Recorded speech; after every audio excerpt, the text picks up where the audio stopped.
Hello friends, welcome to Technique. This is Nirmal here, and in this video we're going to do a detailed camera review of the Redmi Note 10 Pro.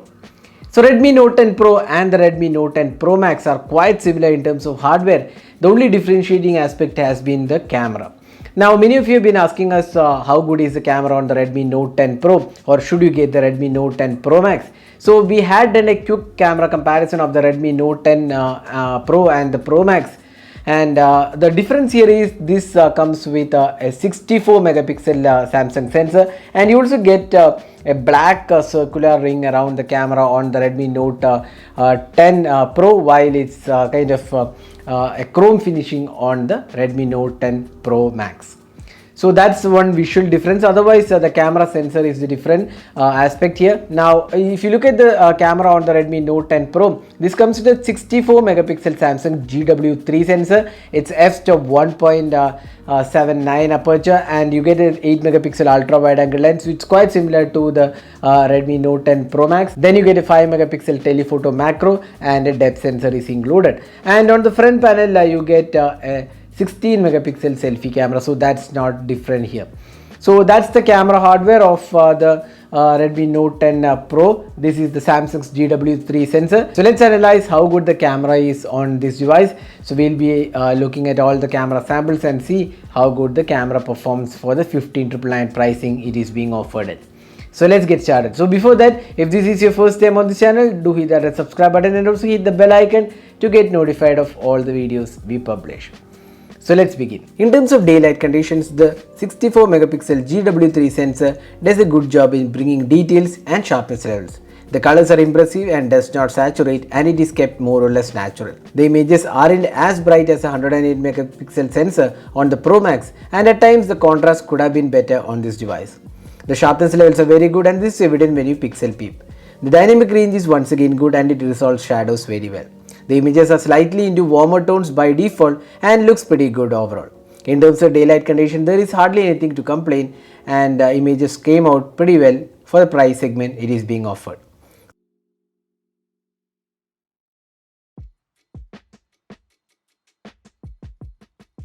The 8 megapixel ultra wide angle camera does a good job in maintaining the colors similar to the primary camera, and it succeeds in that as well. The colors are pretty much natural and the sharpness levels are acceptable, although not as good as the primary camera for obvious reasons. Now moving on to the close-up shots, the phone comes with pretty good imaging capabilities and the colors are natural here too. Previously, Redmi has this tendency to saturate few colors, but here we did not see that happen. The sharpness levels are impressive and once again does a good job here. The phone has a 5 megapixel telephoto macro, and this is one of the highlighting aspects of the phone, and here the Redmi Note 10 Pro does an excellent job with macros. This is probably one of the best macro cameras we have seen, not only in this price segment but also in the premium segments. The colors are very good and sharpness levels are great. Moving to portraits, the Redmi Note 10 Pro gets you good portrait shots, and one of the good things about Redmi devices is that they don't add unnecessary beauty mode, and hence the skin tones are natural and brings in good details. The edge detection is also very good. Overall, the portraits have come great, and we felt that they are better than the Redmi Note 10 Pro Max in terms of skin tones. Next up, the low light captures. In indoor lights and with adequate artificial lights, the phone does a good job, and you can see that the sharpness levels and details are also quite acceptable. When light drops further, you can see noise kicking in and it becomes a bit too soft, a tendency which we have seen even on the Redmi Note 9 Pro. But at the same time, you can also see that the details are quite decent. This is where the night mode helps in bringing down the noise levels. The night mode does a good job with sharpness levels and also details are quite okay. Again, the performance is definitely decent but not as good as the Max Pro. Finally, the selfie camera. The 16 megapixel shooter does a good job with selfies. The skin tones are natural and you can turn off the beauty mode. The sharpness levels and the dynamic range is also good. Since selfies are more of a personal choice, you can judge based on the images shown.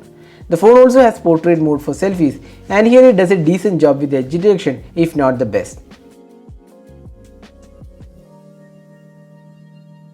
So this is the front facing camera sample taken with the Redmi Note 10 Pro, which has a 16 megapixel camera, so you can judge yourself how good the clarity of the video is and also the audio output, and also other details from the selfie camera on the Redmi Note 10 Pro Max.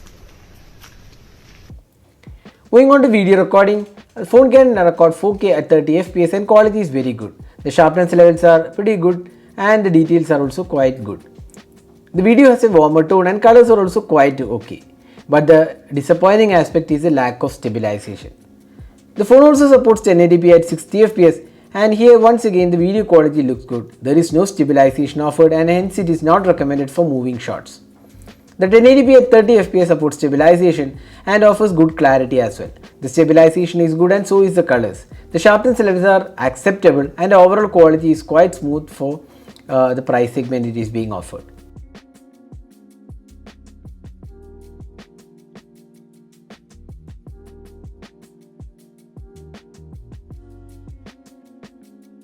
One of the best features of this phone is a macro video, which does amazingly well in terms of quality, sharpness levels, details and also great colors.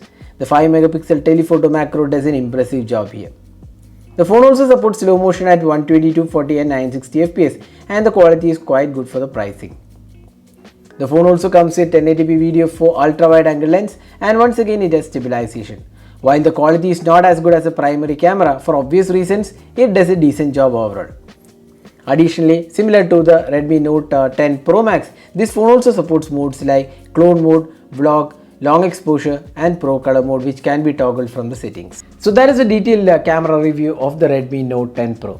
So as you can see from the camera samples, the camera performs really well, especially in terms of daylight conditions, the sharpness levels, the detailing was really good. The 8 megapixel ultra wide angle camera also did quite a good job considering that it's an 8 megapixel shooter. Then macros were exceptional on this device. It's almost similar to the Redmi Note 10 Pro Max.